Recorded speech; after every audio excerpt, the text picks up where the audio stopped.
Edukata e mirë, e lartë, e bukur, është burim i çdo mirësisë në këtë dunja.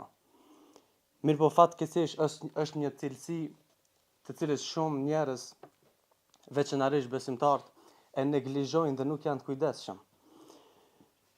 Edhe adhurimi ndaj Allahut Madhërisëm është i mangët nëse nuk posedon edukat të mirë dhe të lartë. E përsëris, adhurimi ndaj Allahut Madhërisëm është i mangët, nuk plotësohet, nuk përsoset nëse nuk ki edukat të mirë dhe të lartë.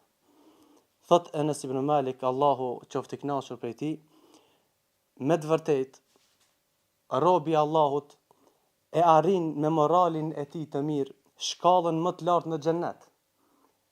Edhe pse në dunja nuk ishte i dalluar prej adhuruesve.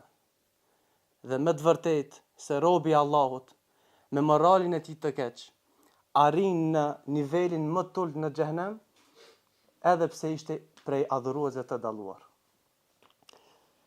Lidhja ndërmjet edukatës mirë dhe Islamit është një lidhje shumë e ngushtë. Prandaj edhe Allahu i Madhërisëm shpesh herë e lidh besimin me veprat e mira. Pa moral të mirë, veprat pa edukat dhe pa moral të mirë janë sikurse një pemë që nuk jep fryte, nuk është produktive. E kështu me radhë. Edukata e mirë e bën më të përsosur dhe e zbukuron adhurimin ndaj Allahut Madhërisëm.